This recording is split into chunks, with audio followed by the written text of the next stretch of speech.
మన చట్ట ప్రకారం ఎవరినైనా తిట్టడం, కొట్టడం, చంపటం ఈ మూడిట్లో ఏది చేసినా నేరమే.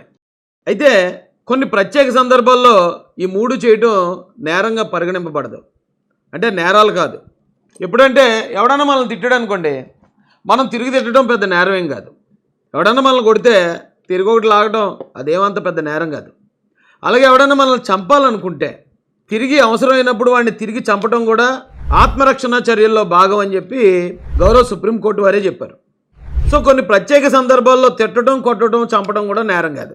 అలాగే క్రికెట్లో కూడా స్లెడ్జింగ్ అని ఒక ఆచారం ఉంది. ఎవడైనా మంచి బ్యాట్స్మెన్ బాగా ఆడుతున్నాడు అన్నప్పుడు బౌలరు, ఫీల్డర్స్ అనివార్యంగా అతను తిడుతూ ఉంటారు, అతన్ని ఇన్సల్ట్ చేస్తూ ఉంటారు. అతను కోపం వచ్చి అవుట్ అయిపోవాలి, లేకపోతే షాట్ పైకి కొట్టేస్తే క్యాచ్ పడేసుకోవాలి అని క్రికెట్లో అదొక వ్యూహం, స్లెడ్జింగ్ అంటారు దాన్ని. ఇదే తరహా స్లెడ్జింగ్ని ఆంధ్రప్రదేశ్ రాజకీయాలకు పరిచయం చేసిన వ్యక్తి మాజీ ముఖ్యమంత్రి, ప్రస్తుత పులివెందుల ఎమ్మెల్యే గౌరవనీయులైన జగన్మోహన్ రెడ్డి గారు. అయితే దీనికి బలైపోయిన వాళ్ళు మాత్రం చాలామంది ఉన్నారండి. అందులో ముఖ్యంగా మా బర్నింగ్ స్టార్ బబ్లు, ఇటు పేరు బోరుగడ్డ అనిల్ కుమార్. నేను ముద్దుగా బర్నింగ్ స్టార్ బబ్లు అన్నాడు, కమీడియన్ యాక్చువల్గా. కానీ వాడు మాట్లాడిన మాటలకి సాక్షాత్తు గౌరవ హైకోర్టు వారే ఇలాంటి జైల్లో ఉండటమే కరెక్ట్ అని వ్యాఖ్యానించారంటే ఆ మాటలు ఏ స్థాయిలో ఆడు మాట్లాడాడో ఒకసారి మనం అర్థం చేసుకోవాలి. చంద్రబాబు నాయుడు గారిని, లోకేష్ గారిని గంటలో లేపేస్తా, ఈ డైలాగ్ ఆడిదే. చంద్రబాబు నాయుడు అయినా వాడి కొడుకైనా ఇప్పుడు దాకా బతికి బట్టగట్టేవాళ్ళ గౌరవ ముఖ్యమంత్రి వర్యులు ఇప్పుడు నన్ను ఒక్క గంట వదిలేస్తే గంటలో లేపేస్తా. అలాగే పవన్ కళ్యాణ్ గారిని, ఆయన ఇంట్లో ఉన్న చిన్న చిన్న ఆడపిల్లల్ని నడి రోడ్డుపై అని దారుణమైన మాటలు. లోకేష్ గారికి చెప్పా, నీకు కూడా చెప్తున్నా, నీ అమ్మ లంజా కొడక విను, మీరు 2004 దాకా ఆగలరా? ఇంట్లో హ్యాంగర్ కి తగిలించిన సొక్కా వేసుకొని బయటకు వస్తే అన్ని తెగిపోతాయి, అన్ని. ఆ తర్వాత నీ పిల్లల్ని, నీ ఇంట్లో ఉన్న నీ పిల్లల్ని ఎతికి మరీ నాలంటి అప్పు చెప్పాలా? దేనికి? అర్థమైందిగా? రా. ఒక ఎమ్మెల్యే గారికి ఫోన్ చేసి కోటరెడ్డి శ్రీధర్ రెడ్డి గారికి, రాయ్ నిన్ను బండికి గట్టి ఈడ్చుకొస్తా నీ నెల్లూరు నుంచే, ఆ డైలాగ్ కూడా ఆడిదే. కోటమిరెడ్డి ఎమ్మెల్యేనా? అవునండి, మాట్లాడుతున్నానండి. అనిల్ బోర్గడ్డ. చెప్పు అనిల్. ఏం అడ్డు చేసినావు? కాదన్నా, లేదంటే ప్రజాగ్రహానికి నువ్వు గురవుతావు. సీరియస్ చెప్తున్నా నీకు. నువ్వు తిట్టే కాదు, పెద్ద ఆయన జోలికి వచ్చినావు అంటే రోడ్ల మీద ఈడ్చుకుంటూ వస్తాను చెప్తున్నా. సీఎం జోలికి వచ్చినావు అంటే మాత్రం రోడ్లో బండి కట్టుకుని ఈడ్చుకొని పోతాను నెల్లూరు అంగళ్ళలో చెప్తున్నా. సీఎం జగన్మోహన్ రెడ్డి గురించి కానీ నువ్వు ఇంకా మిందగానే మాట్లాడినావు అంటే మాత్రం నిన్ను నెల్లూరులో బళ్ళకి ఈడ్చుకొని పోతా చెప్తున్నా.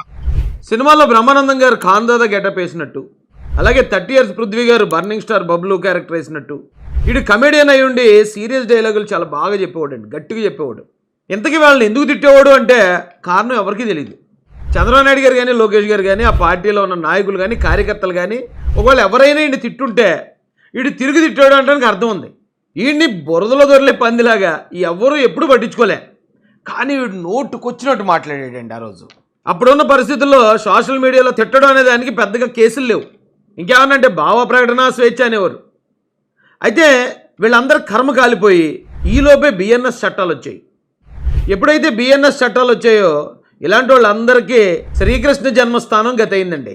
అయితే మర్డర్ చేసినోడు కన్నా సరే 3 నెలలు బెయిల్ ఇచ్చేస్తారు, హత్య చేసినోడికి కూడా. కానీ ఈ బోరుగడ్డ అనిల్ గడు, ఈ బర్నింగ్ స్టార్ బబ్లు గడికి హైకోర్టు వారే బెయిల్ తిరస్కరించారు. ఇలాంటి దారుణమైన మాటలు మాట్లాడేవాడు ఇంటెన్షనల్గా ఇలాంటి తిట్లు తిట్టడమే పనిగా పెట్టుకుని ఇలాంటి వాడిని క్షమించకూడదు అని చెప్పి గౌరవ హైకోర్టు వారు వ్యాఖ్యలు చేశారంటే ఇదొక పాఠం అండి. రాబోయే తరాల్లో కూడా రాజకీయ నాయకులను మెప్పించడానికి, పార్టీలను మెప్పించడానికి ఇంత నీచ స్థాయికి దిగజారి ఎవడైనా మాట్లాడితే వాడు ఎలాగే దిక్కుమొక్కు లేకుండా జైల్లో మగ్గాల్సి ఉంటుంది అనడానికి వీడొక లైవ్ ఎగ్జాంపుల్. వీడు మాట్లాడిన వీడియోలు మనిషి అన్నోడు ఎవడు చూసినా సరే వీడిని అసలు క్షమించడానికి అర్హుడే కాదని చెప్తారు. నా కొడక కాటికి పడకేసి దగ్గరలో పాడెక్కడానికి రెడీగా ఉన్నావని, నీ పెళ్ళాం కూడా నీతో సంసారం చేసే పరిస్థితి లేదని, నా కొడక నువ్వు దేనికి చెల్లని దరిద్రపు నా కొడుకు అని, 420 నా కొడుకు అని చెప్పి నేను విడిచిపెట్టాను. మొత్తం మ్యాగ్జిన్ దిగుతుంది నా కొడక నిన్ను కుక్కర్ పడినాడు కొట్టి, నా కొడక నిన్ను ఏం చేయాలో చేయకపోతే నా పేరైతే బోరుగడ్డ అనిల్ కుమార్ అయితే కాదు, రాసి పెట్టుకో. అయితే గత ప్రభుత్వ హయాంలో వైఎస్ జగన్మోహన్ రెడ్డి గారు, వైఎస్ఆర్సీపీ పార్టీ స్ట్రాటజీయే ఈ తిట్టడం అనే కాన్సెప్ట్. నీచాతి నీచంగా ప్రత్యర్థుల్ని చిత్రీకరించడం, చులకన చేసే మాటలు మాట్లాడడం, వాళ్ళని ప్రజల మధ్యలో అవమానించటం, ఇన్సల్ట్ చేయటం, ఇదే స్ట్రాటజీగా పెట్టుకున్నారండి. మరి జగన్మోహన్ రెడ్డి గారికి వచ్చిన ఆలోచన, లేకపోతే ఆయన దగ్గరున్న ఆ డమ్మీ 40 మంది సలహాదారులు ఇచ్చిన ఆలోచన, వ్యూహకర్తలు ఇచ్చిన ఆలోచన నాకు తెలియదు, కానీ వాళ్ళ ఆలోచన వాళ్ళకే తిప్పికొట్టింది. ఎలాగంటే బోరుగడ్డ గళ్ళలాగే ఈ బోరుగడ్డగాడు కాగడ వెలిగించుకుని ఆడి కింద ఆడే పెట్టుకున్నట్టు పెట్టుకున్నాడు. వీడు మాట్లాడిన వీడియోలో లేకపోతే వీడు మాట్లాడిన ఆడియోలో వేరే వాళ్ళు రిలీజ్ చేయలేదండి. వీడే ఎదుటోడికి ఫోన్ చేసి వాళ్ళని బెదిరించి ఆ వాయిస్ రికార్డ్ చేసుకుని మళ్ళీ వీడే సోషల్ మీడియాలో రిలీజ్ చేసుకునేవాడు. అలాగే కొన్ని బొకడా యూట్యూబ్ ఛానల్స్ని కూర్చోబెట్టుకుని వాళ్ళ ముందు ఈ బోరుగడ్డగాడు నీచంగా మాట్లాడేవాడండి. ఇంటెన్షనల్గా వాడి జీవితాన్ని వాడే నాశనం చేసుకున్నాడు. అయితే ఇక్కడ వీడిని శిక్షించడంతో పాటు వీడిని ఇంటర్వ్యూ చేసిన ఛానల్స్ ఏవైతే ఉన్నాయో వాటిని కూడా శిక్షించాలండి. ఎందుకంటే వీడు తిట్టిన తిట్టు అక్కడే ఉండును, గుంటూరులో వాడి పక్కింటోడు కూడా వినపడకపోను. కానీ వాడి దగ్గర మైక్ ఎట్టి వాడి ముందు కెమెరా పెట్టి చక్కగా మంచి లైటింగ్ పెట్టి ఆ ఎదవ తిట్టే తిట్లన్నీ వీళ్ళు రికార్డ్ చేసి వీళ్ళ ఛానల్స్లో పెట్టి మొత్తం 2 తెలుగు రాష్ట్రాలకి వినిపించారు. ఆ తిట్టినోడిది ఎంత తప్పో ఆ తిట్టిన తిట్లను ప్రచారం చేసిన ఆ మీడియా ఛానల్స్ కూడా అంతే తప్పు కదండి. వాళ్ళ మీద కూడా కఠినమైన చర్యలు తీసుకోవాలి. అలా తీసుకున్నప్పుడే ఇలాంటి బొకడాగాళ్ళ దగ్గరికి కెమెరాలు అట్టుకుని మైకులు అట్టుకుని వెళ్ళిపోకుండా ఉంటారు కొంతమంది. కంటెంట్ కోసం ఎంత నీచానికన్నా దిగజారే కొన్ని ఛానల్స్ ఆ రోజు బోరుగడ్డగాడి ముందు కూర్చుని చంద్రబాబు నాయుడు గారిని, లోకేష్ గారిని, పవన్ కళ్యాణ్ గారిని, వాళ్ళ ఇంట్లో ఉన్న ఆడవాళ్ళని పని కట్టుకుని తిట్టించారు యాదవలో. ఖచ్చితంగా అలాంటి వాళ్ళ మీద కూడా కేసు పెట్టాలండి. వాళ్ళని కూడా అరెస్ట్ చేయాలి. వీటితో పాటు సమానంగా వాళ్ళకు కూడా చెప్పకూడదు వినిపించాలి. ఇక ఈ బర్నింగ్ స్టార్ బబ్లు గడి పరిస్థితి ఎలా ఉందంటే హైకోర్టు వారు బెయిల్ తిరస్కరించారు. ఇక వెళ్తే సుప్రీంకోర్టుకి వెళ్ళాలి. ఒకవేళ సుప్రీంకోర్టుకి వెళ్ళి ఇప్పుడున్న కేసుకి బెయిల్ తెచ్చుకున్న ఆల్రెడీ ఆడి మీద చాలా కేసులు దాదాపు 50 కేసులు నమోదై ఉన్నాయట. మరో కేసులో పీటీ వారెంట్ వేస్తారు, వెంటనే తీసుకెళ్తారు.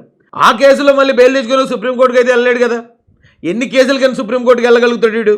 అలా ప్రతి కేసుకి సుప్రీంకోర్టుకి వెళ్ళాలంటే వీడి ఆస్తి అమ్మితే సరిపోదు సరికదా, గుంటూరు మొత్తం అమ్మినా కూడా సరిపోదు ఆ బెయిల్ పెట్టడానికి ఆ కోర్టు ఖర్చులకి. కాబట్టి ఇలాంటి వెధవలను ఆదర్శంగా తీసుకుని సెలరేగిపోకుండా రాజకీయం అంటే రాజకీయంలో చేయండి. ఈరోజు ఈ పార్టీలో ఉన్నవాళ్ళు రేపు మరో పార్టీలో ఉంటున్నారు, రేపు మరో పార్టీలో ఉన్నవాళ్ళు ఎల్లుండి ఇంకొక పార్టీలో ఉన్నాడు. ఎవడు ఏ పార్టీలో ఉన్నాడు ఎవరికీ తెలియట్లేదు. అధికారంలో ఏ పార్టీ ఉంటే ఆ పార్టీలోకి జిలానీలు పొలోమని వచ్చి పడిపోతున్నారు. కాబట్టి ఈ మాత్రం దానికోసం ప్రత్యర్థుల ఇళ్లలో ఉన్న ఆడవాళ్ళని ఘోరాతి ఘోరంగా నీచంగా చిత్రీకరించి తిట్టేస్తే ఈ బోరుగడ్డ బబ్లుగడికి పడ్డ పనిష్మెంటే అందరికీ పడుతుందని హెచ్చరిస్తూ ఇలాంటి వాటితో పాటు ఆ దూరంపూడి చంద్రశేఖర్ రెడ్డి, అలాగే అంబటి రాంబాబు, కొడాలి నాని, వల్లభనేని వంశీ ఇలాంటి వాళ్ళు కూడా ఇంతకన్నా నీచంగా చాలా ఘోరమైన మాటలు మాట్లాడారు. ఈడైతే ఆవరగాడండి.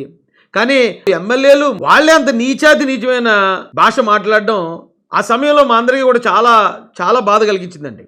తక్షణం వాళ్ళ మీద కూడా చర్యలు తీసుకోవాలి. బిఎన్ఎస్ చట్టాల ప్రకారం వాళ్ళని కూడా జైలుకి పంపించడం ద్వారా ఇక్కడ చట్టం అందరి విషయంలో సమానంగా పనిచేస్తుంది. ఎవరినన్నా అవమానించేటప్పుడు 1కి 10 సార్లు ఆలోచించాల్సి ఉంటుందని ప్రతి ఒక్కడికి ఒక హెచ్చరిక పంపించినట్టు అవుతుందని తెలియజేస్తూ జై భీమ్, జై భారత్, జై జై మహాసేన, జై తెలుగుదేశం, జై చంద్రబాబు, జై జై లోకేష్ అన్న.